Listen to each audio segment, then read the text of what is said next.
So I want to welcome you here this morning. If you don't know who I am, I'm Pastor Micah Ellington. I'm one of the pastors here at The Crossing. And we've been going through this amazing journey through the book of James, and we're on week 4. So those of you tuning in online, we want to welcome you as well. Thank you for joining us and being online with us from all across the world. We have so many people that tune in to our live stream as well. Thank you for being a part of our church. But the power that God has for us in His Word, and I don't know if you've experienced it through the book of James so far in our series, but God has been speaking, and God has been moving, and God is wanting to continue to do something in your life if you're allowing Him to work. There has to be that maturity of mindset of saying, okay, God, if this is something you want me to do, I'm going to do it. I'm going to act in obedience because I want to obey your word. And so the first week of our series, we began with just this simple desk on the platform, and we talked about maturity and how to achieve maturity. And then we added the computer, talking about the favorites that we have and the favoritism that's not necessarily good in our life, and withholding different things from other people because they're not the same way that we are. They look differently, and knowing that God does not show favoritism and that He loves every single one of us equally. And then we brought in the chair where we would take that step of faith and actually sit down or take a leap of faith that God is telling us to go into the unknown and actually use the things that God has spoken in our life, the vision that God has given us, and taking that step of faith and allowing that to be a part of our life. But James continues. That was only the first 2 chapters, and we've got so much through those 2 chapters, and then chapter 3 comes along. And you thought you were already on the ground. He's just going to keep you there. He just keeps pounding us with the truth and with God's word and saying, these are things that you need to have in your life. This changes everything. The very words that James is speaking shares that everything begins to change when you have a walk with Christ. And that's why we've added the phone. All right, can you hear me now, anybody? All right, that commercial there. But the phone's going to speak to the tongue. And now I know some of us have already kind of thrown up a shield once we've talked about the words that we say. Because I understand it's a hard topic. And over the past year or even 6 months, really, we've seen our freedom of speech be attacked, the First Amendment that we have. That we have the right of free speech so we can say the things that we want to say. We have that freedom, right? The world has given us that freedom. That was a part of our very upbringing of a country. That was something that was put in place so that we wouldn't be censored by what we share, what we could share, what we could speak to other people. And that's been a battle that we've been in for the past year or so, and different things that have been taken away and different attacks that's come against this very amendment. But the truth of the matter is, no matter what, we still all can say what we want to say. We still can say what we want to say. And the same thing goes true when it comes to the Word of God. See, the Lord has given us that same right. He's given us free will, so we can say the things that we want to say. God's given us the liberty to be able to use our tongue in a way to either speak life, as it says in Proverbs, or to speak death. And He gives us that freedom. He doesn't control us and make us say things that He wants us to say. He gives you the chance to show that if you have the maturity or that you have the control over your own life and over your own words to be able to do that. We all have the power of speech in our life. I want you to get this statement here. We all have the ability to speak words. And the ability to speak words is the ability to influence others and accomplish tremendous tasks. Let me say that again. The ability to speak words is the ability to influence others and accomplish tremendous tasks. But there's a second half to this. Yet, we take this ability for granted. Here's why. If you have the ability to influence others, who's the person that you've been influencing? And how have you been doing that? Because if we take it for granted, then we're not careful with what we say. We're not using the power that God has given us through our speech to be able to bring people to Christ or to uplift them in the words of truth. See, the tongue is powerful. And in this chapter of James chapter 3, there's 4 different ways that I see that the power that we have in power in our tongue, and the words that we say and how we communicate. And I'll be up front with you just as I was with first service, the 9 o'clock. This is a heavy message. This is a hard thing to come up here and to communicate to a church body who I know that each and every one of us are human beings and we struggle with different things in our life. And a lot of us, if not all of us, struggle with the words that we say, me included. And I've preached this to myself this whole week as I was studying, and I'm going to continue to preach this to myself as I go through the next week and the next week and the next week. Because, listen, I'll be honest with you, I'm not perfect. Just because anybody that preaches and stands up on the stage doesn't make them perfect. We have struggles too. There's things that we work on too. There's things that I say that doesn't build up my wife, that doesn't build up my kids, but puts them down because of the way that I say it or the words that I choose to say, and it's not right. And so I'm on the same playing field with you as James is speaking to us today, that the power of the tongue is a powerful weapon that we can use to speak life to people or that we can speak death to people. And I want to give you those 4 things this morning that you would go with me on this journey to figure out how to tame the tongue. How to tame the tongue. The first thing I see, number 1, is the power to direct. The power to direct. Look what it says in James chapter 3, verse 1 and 4. It says, "Not many should become teachers, my brothers, because you know that we will receive a stricter judgment. For we all stumble in many ways. If anyone does not stumble in what he says, he is mature, able also to control the whole body. Now, if we put bits in the mouths of horses so they obey us, we direct their whole bodies, and consider ships. Though very large and driven by fierce winds, they are guided by a very small rudder wherever the will of the pilot directs." See, here's the thing. The tongue has the power to direct. And direction can come in many different ways. And one of those ways is through teaching. And all of us, under the sound of my voice, have had the opportunity to experience some form of teaching. Whether it was your parents or a school teacher or multiple school teachers throughout your kindergarten through 12th grade and even into college or even further on into different degrees, you had someone teaching you how to read, how to write, how to do arithmetic. All those R words, they're tough.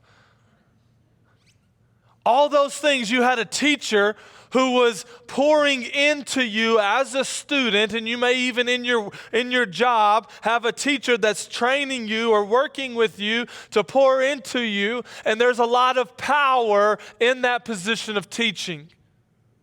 And so not only does James talk about the power of teaching God's word, he's also talking to the power of teachers in general.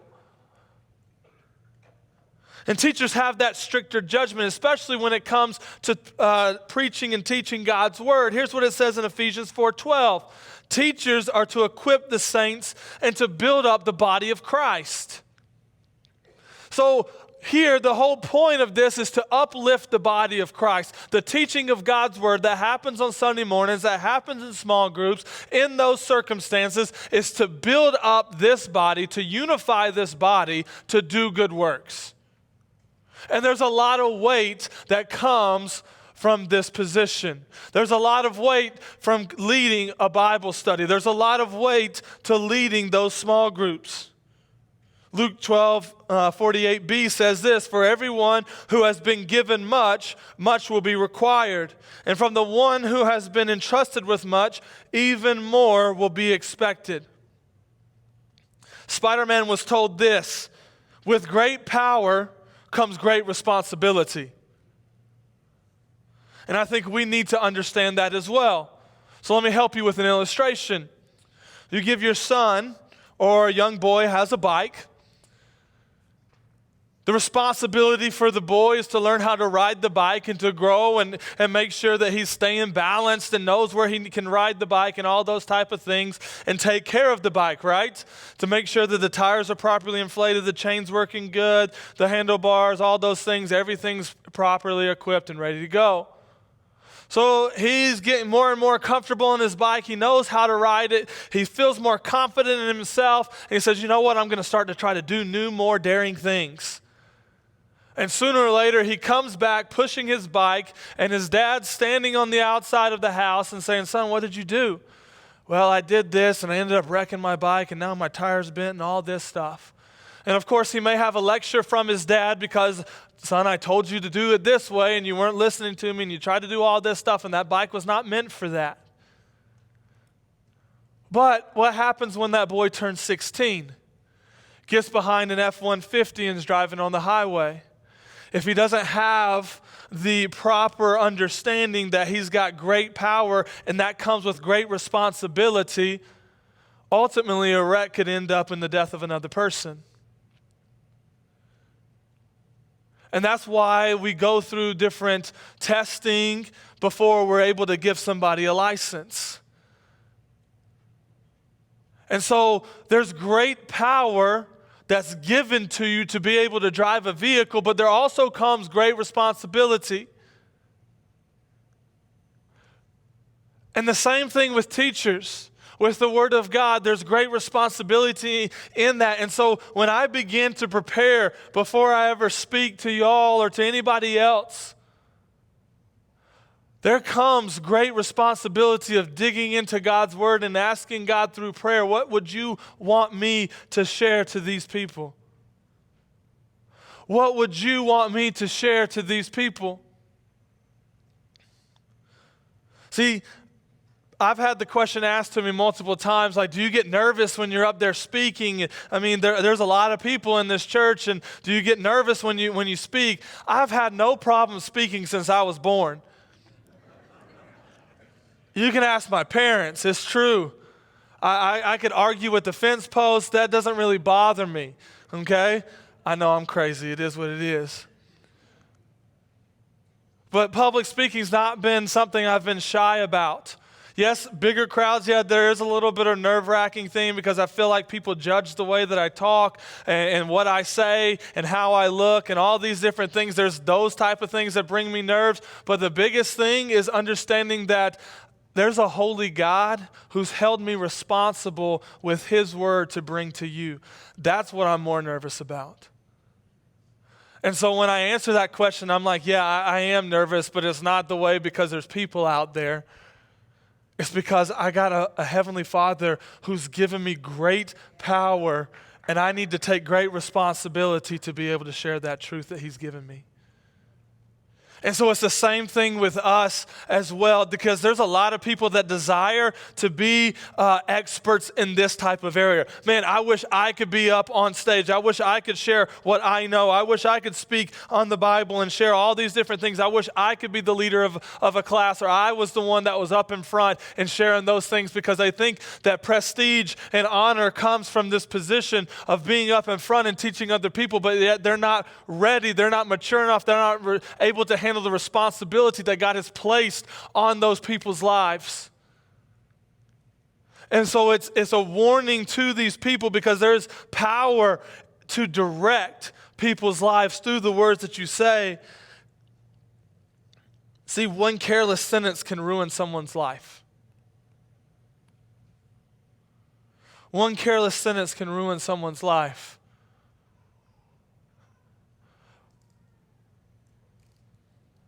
In Proverbs, when it talks about that the power of the tongue is life and death.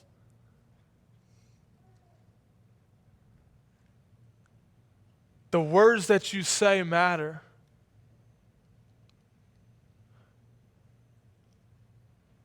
The circumstances when you say those words matter. And you could be teaching someone in a zealous position, sold out on fire, but be totally off, and it could ruin someone or a group of people. Take Peter, for example. He was a zealous, Jesus-following, I'll do anything for you, God type of person. But he had a problem just like I did, or I do still. Insert right foot into mouth. He spoke sometimes without thinking. And he was so zealous at one point when Jesus was saying, okay, soon I'm going to leave you. I'm going to die. I got to sacrifice myself for the people of this world. And Peter was like, no, there's no way you're going to die. You know what, Jesus? I will die in your place. He was so zealous to protect Jesus, but Jesus had a different mission. And Jesus said, get behind me, Satan. Because he knew the source of where that was coming from.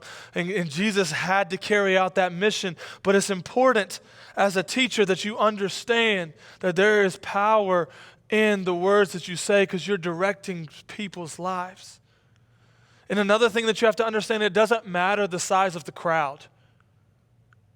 It doesn't matter if you're speaking in front of 500 people, 5,000 people, or 5 people. There's still weight of the responsibility of teaching. Men, I want to challenge you here for a second. Your family, however large or small your family is, you have a teaching responsibility of the Word of God to your family as a spiritual leader. You are responsible what you teach them, how you lead them. And that's something not to take lightly. If you're a single mom or a spouse of someone that's not a believer, you also have that same responsibility to lead spiritually, to teach your kids, your family, the words of truth. And that's a heavy responsibility. Not only does it talk about teaching that directs, but it also gives an illustration of a bit and a rudder. And many of us know exactly what those things are. If you've dealt with horses or you've been on a boat, those are the things that guide where those transportation methods are going to go. My granddad, he is an excellent rider. He has so many different medals and trophies and plaques. He rode Tennessee walking horses and trained them and won championships after championships with these horses. But the only way that he could do that was to be able to be in control. And with an 800 to 1,000 pound beast, it only takes a 1 pound piece of metal to control it. That bit fits right in between the lips and goes all the way to the back. And just with a slight pull to the left or to the right or back or it changes the direction of the horse. And there's a controlling aspect of something small. Same thing with a boat. The rudder pushes that boat, no matter how large that boat is. It turns by a small piece. And so our tongue, compared to our body, is quite small. But yet it has so much power, it will direct your life. Because the things that you say ultimately become the things that you do and the things that you act upon. And so if you want to look at what's really controlling your life, start with the words that you say.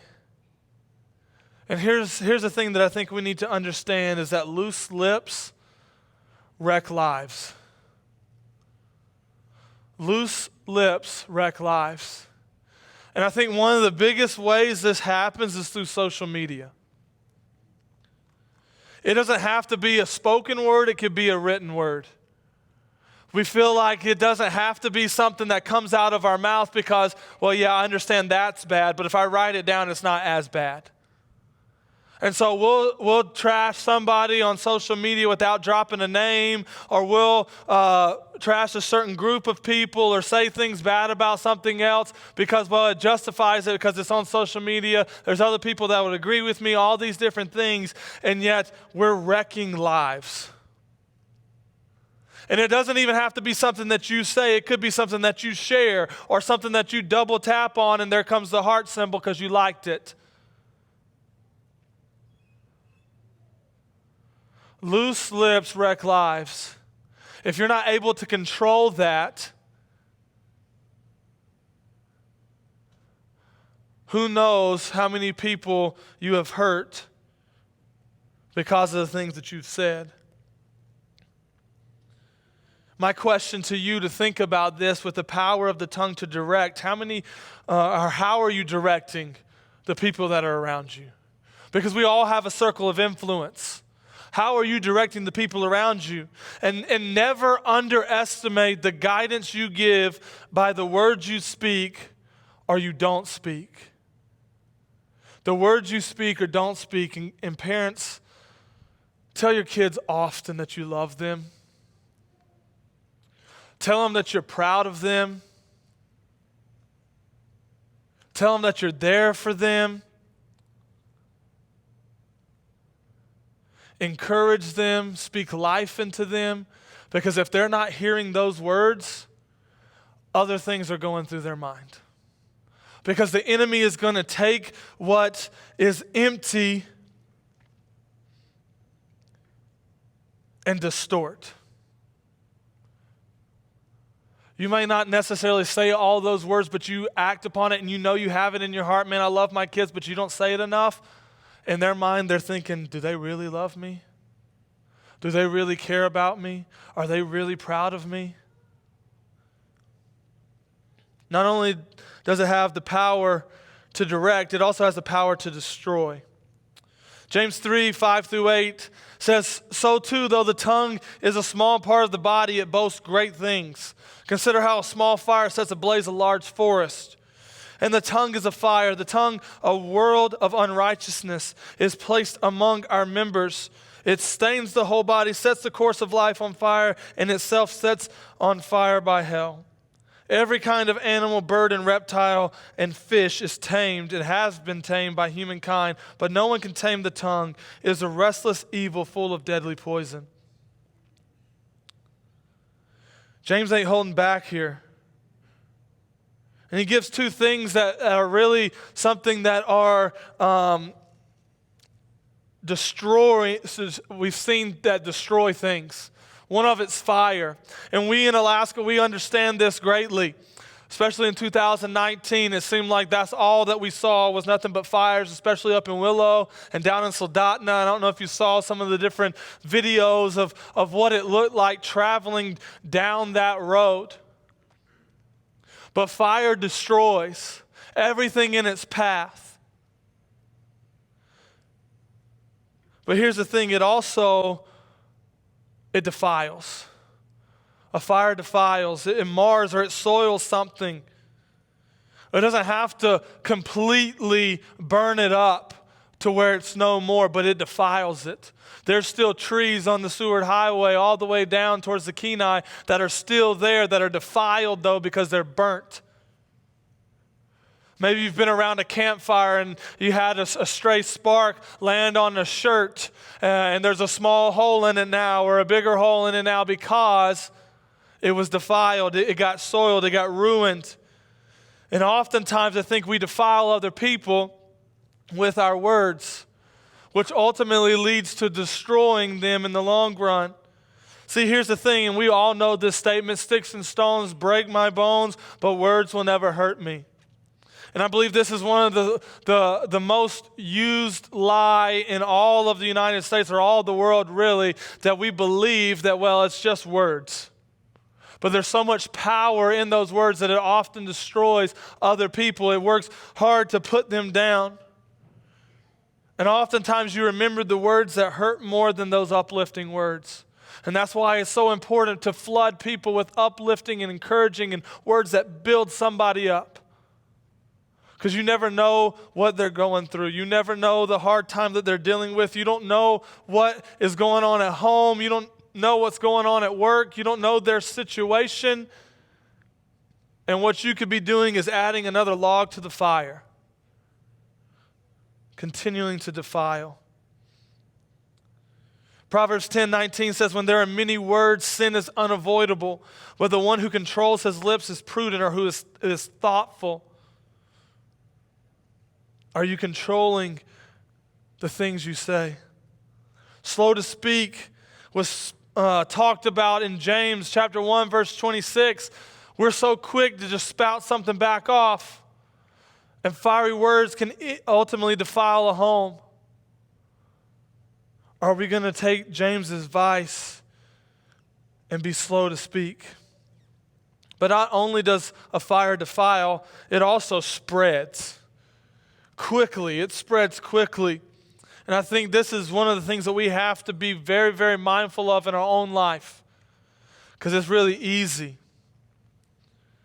And I think in the church, it's covered up because we call it prayer request. Did you hear what this person's going through? We need to pray for them.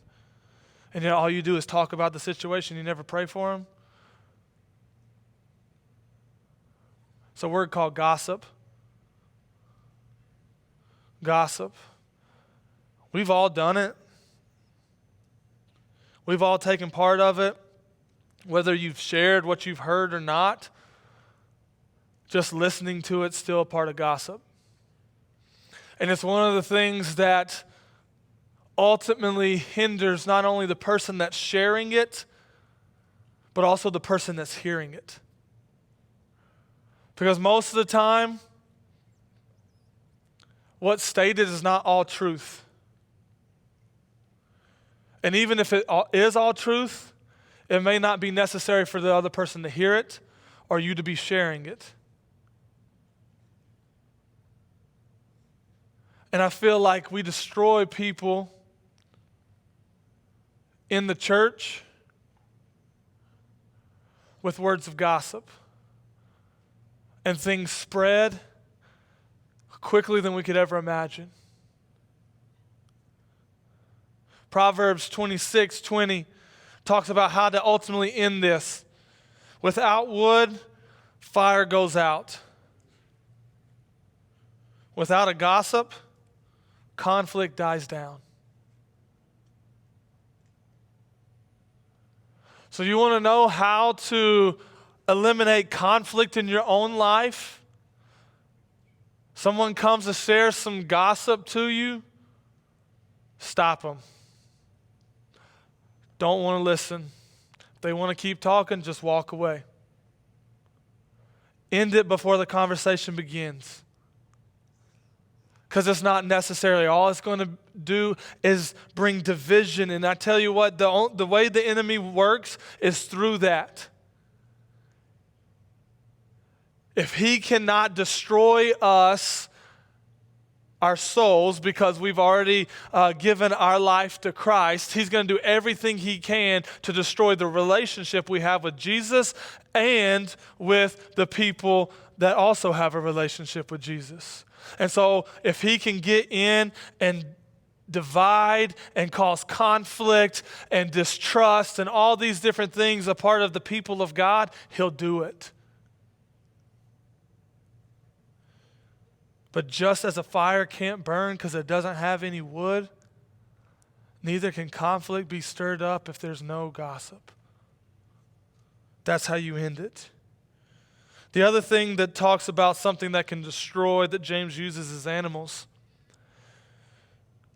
And if you have had a puppy before, you know that a puppy's restless and goes crazy and can destroy a lot of things, like your pillows or shoes.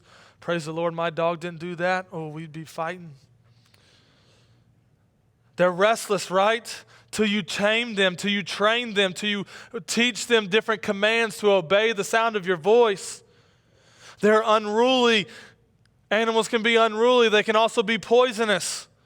I had a good buddy of mine in Northeast Georgia that got bit by a brown recluse and had to go to the hospital and had to deal with the agonizing recovery over months because of the poisonous spider bite. Amen. For Alaska, we don't have any of those things.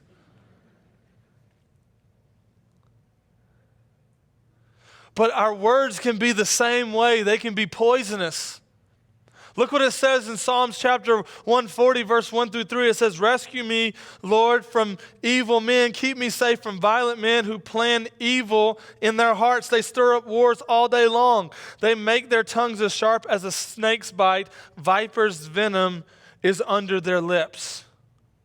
Just seeking to put poison into somebody else with what they say. But look what it says in verse 2. It says they plan evil in their hearts. And we'll get to that here in just a second. It deals with the heart. The other thing is that animals can be tamed. Many animals have been tamed. I saw a video the other day of a man wrestling around with a lion on the grass. I'm like, that's not for me. Not me. Or someone holding a snake. You see Free Willy jumping out in SeaWorld, dolphins doing things on commands, all these different animals that have been tamed by humans. And yet the Bible says that the tongue is the hardest thing to tame. And how do we do it? You not only destroy others when you speak words that are hurtful, that spread, but you continue to destroy your own heart. Because ultimately, that's the issue. Number 3 is the power to delight. You have the power to delight. It says, with the tongue we bless our Lord and Father, and with it we curse people who are made in God's likeness. Blessing and cursing come out of the same mouth. My brothers and sisters, these things should not be in this way. Does a spring pour out sweet and bitter water from the same opening? Can a fig tree produce olives, my brothers and sisters, or a grapevine produce figs? Neither can a saltwater spring yield fresh water. Now, it has the power to delight, and I want you to catch this because the tongue can bless the Lord. We did that already. We were doing that through song. We were praising God with our vocal cords, our words. And there's something to delight in there. It has the power of delight. What does a fountain or a spring do? That was mentioned here in verse 11, a spring. That's what the tongue can be when it delights. It can be a spring or a fountain to somebody. It can give life. It's life-giving. There's words that you can bring life to people. You see people light up, an encouraging word. When's the last time you just gave some random person a compliment? Just watch them smile. To watch them light up, watch their eyes light up, and see what a kind and encouraging word that can bring life. And also it can bring cleansing. A fountain and spring can bring cleansing. Man, you're out and you've been dirty, you got to get it off, you go to water, right? A fountain or a spring, especially if you're out in the woods, there's nothing like being able to wash your face in a cool spring. But not only is it a fountain or a spring, but also a tree. And the tongue is to delight in this. And how does this relate with the tree? It relates because we're rooted. We're rooted in truth. And because we're rooted in truth, therefore what comes from the roots goes out from everything else. And there's delight being spoken to other people. Because we're rooted in something strong. The words and truth of Jesus. But James also gives a warning to this power of delight because there's an inconsistent heart issue here. Look what it said there in that verse. It says, with the tongue we bless the Lord our Father, and with it we curse people who are made in God's likeness. Let me ask you this question. How can we claim God's great name in one moment and then the next moment speak slanderously about somebody else? How is it that we can come in here and that we can praise Jesus on a Sunday, but Monday the first thing we do is talk about our boss and how we don't agree with what they're doing and why they shouldn't be doing that and all these different things? Or we're laughing at somebody, poking fun at somebody, talking bad about someone, and yet we've praised the Creator and we curse His creation? Be like walking up and seeing the artist that just painted this immaculate painting and say, man, you're such a great artist, and you're just amazing and all the things you do, and then you look at this painting and you just destroy the painting. It doesn't make any sense that you would talk bad about the work that he did, yet just moments ago you were lifting him up for being a great artist. We do the same thing with God. We praise Him, and then we turn around to His creation and slander them. We have to take this warning to heart. And see, that's where there is found consistency from the heart. Luke chapter 6, 43 through 45 talks about this, where we see people and we see who they are because of their fruit, just like you would see what a tree is based off of its fruit. The same thing comes for us. In verse 45, it says this at the end. It says, out of the mouth speaks from the overflow of the heart. What comes out is coming from the heart. So ultimately, what is your nature? What is your nature? Have you really been changed by God? Is there repentance that needs to be taking place in your life? And then the final one here is the power to deny. The power to deny. Look at verse 13 through 18. It says, who among you is wise and understanding? By his good conduct he should show that his works are done in the gentleness that comes from wisdom. But if you have bitter envy and selfish ambition in your heart, don't boast and deny the truth. Such wisdom does not come down from above, but is earthly, unspiritual, demonic. For where there is envy and selfish ambition, there is disorder in every evil practice. But the wisdom from above is pure, peace-loving, gentle, compliant, full of mercy and good fruits, unwavering, without pretense. And the fruit of righteousness is shown in peace by those who cultivate peace. Here's the thing, truth can easily be denied. It can easily be denied, and you can speak that. You can speak that to other people. And James is calling these people out because at the beginning he's like, you should watch out if you want to be a teacher. And he wants them to be teachers because just like the author of Hebrews is saying, we want you to be teachers of the word, but you're struggling over just the milk of the word. You're still babes in Christ. And James is saying, listen, if you're going to be a teacher of the word, this is the biggest thing that you have to be able to understand to control. You have to be able to control your own tongue. You have to be able to control those things that you say, and you cannot deny the truth. If you're going to teach, you have to teach the truth. That's the only thing that's going to be beneficial, that's going to edify, that's going to work and build up the people around you. And you have to seek the right kind of wisdom. James knew that they were seeking the earthly wisdom. They were seeking fame. They were seeking other people's opinion. They were seeking that type of status. See, Solomon didn't make that decision. He wanted the heavenly wisdom that God could give him. 1 Kings chapter 3 talks about that, where Solomon was getting ready to take the throne. And instead of asking for all these wealth and other things from God, he asked for heavenly wisdom, that God would give him the wisdom of how to deal with people. And remember from back in week 1 when I talked about wisdom is knowledge in action. Wisdom is seen now through meekness and gentleness. It's power under control. Our tongue is powerful, but do we have the gentleness or the meekness to control that? See, the world denies the truth of the Bible and biblical wisdom and pursues that earthly wisdom. They're trying to make a name for themselves. And oftentimes, man, we hear someone who's got a good voice that knows how to talk and can speak eloquently and all these different things, and we need to stop listening to them because they're not speaking truth. But it sounds good to our ears, so we'll listen to it, and because it makes us feel better, but yet we're not looking at the lifestyle that they're living.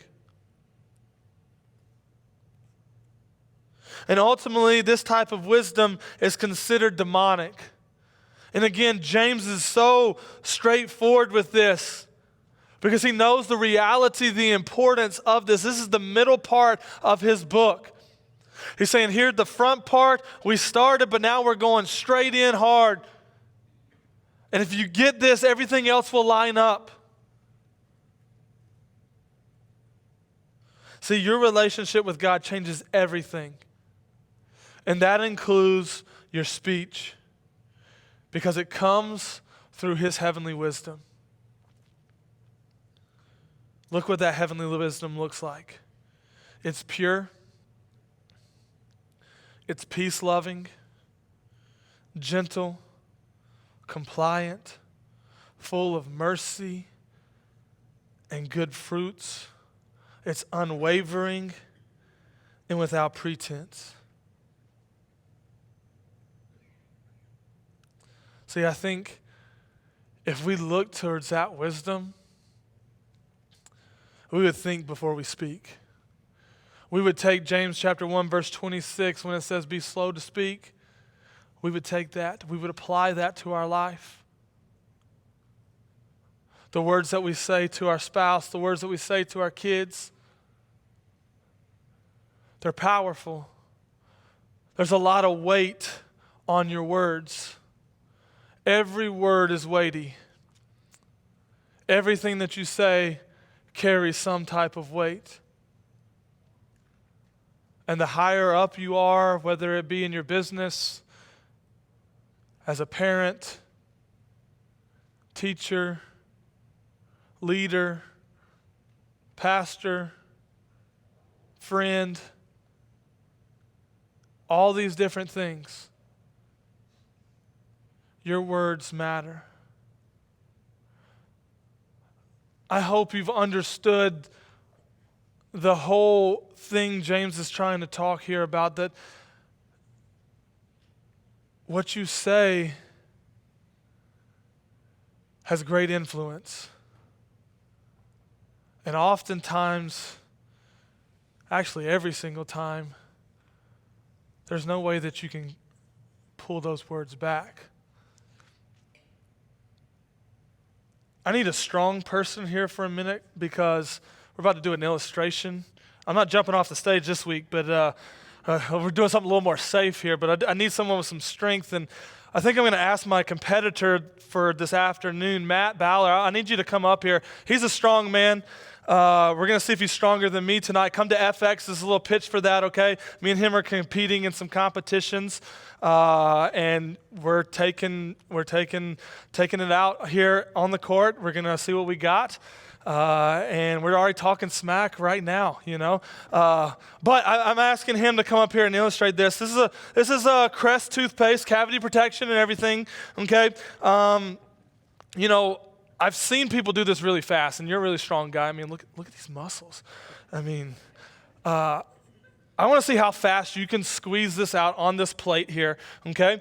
And I think the word record is like 3.5 seconds. I mean, you're really strong, so I think you can do this in this time. But we're gonna see here. We're gonna kind of watch and see how fast he can do it. All right, he's got the top off. Let's see how fast you can get the toothpaste on that plate. Every bit of it. All right, ready? 3, 2, 1, go.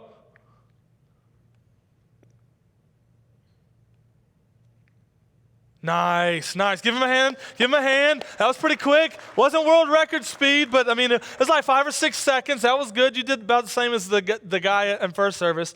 But now, okay, we know you got strength and you can get the toothpaste out as quick as possible.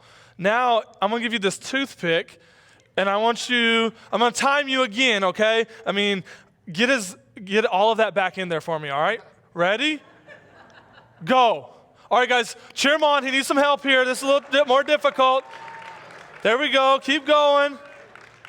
All right, we're going to be here forever. I'm hungry. All right, yeah. Thanks, Matt. I appreciate it. Give a round of applause. See, here's the thing. We can often say things and squeeze things out of our mouth really fast and hurt people with our words, but the speed of putting it back in is impossible. It's out there on the table. That's why it's important for us to be slow to speak and to think about what we're going to say. Because there's no putting that toothpaste back in that tube. I don't care how hard you try. And it's the same thing. The things that come out of your mouth, you can't put back in. And it's important for us to guard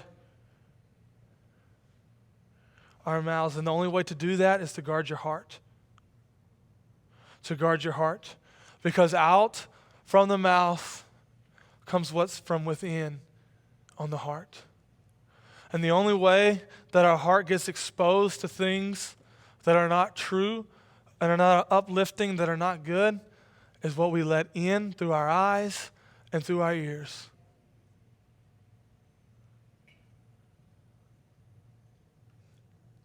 So where are you today? James sets it plain, straightforward, no way around it. How are you speaking? Are you uplifting? Are you speaking life?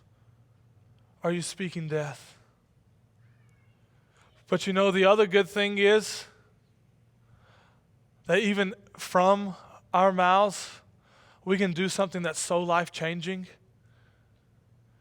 It can change your world completely. And it's super simple. It's proclaiming that Jesus is Lord and Savior. And if you've never done that, I want to give you that opportunity to do that this morning. Whether you're online or whether you're sitting here in the service, doesn't matter where you're at. When I did this, I was 5 years old at the front of a church, Old Baptist church. My dad was the one that had the privilege to be able to point me in the right direction, to lead me to the Lord. I know of other people, of other friends of mine who was under a bathroom sink when they gave their life to the Lord, that said these same very words. I know of other friends that were driving down the highway, other people that were out in the woods, all these different things. It doesn't matter where you're at. It's the very words that you say in surrender to God and saying, God, I'm giving my life to you and you have control. Because what we have to ultimately understand is that we can't do this life on our own and that we need Him. That we need Him in our life. And if you want to give your life to Christ, it's from your heart to Him. You can say this out loud or from your heart to God, whatever it is, just this simple prayer. Dear Jesus, I know I'm a sinner. I've said and done things that are wrong. God, I ask right now that you come into my life and that you save me. Lord, that you would make me new. Lord, help me to be more like you.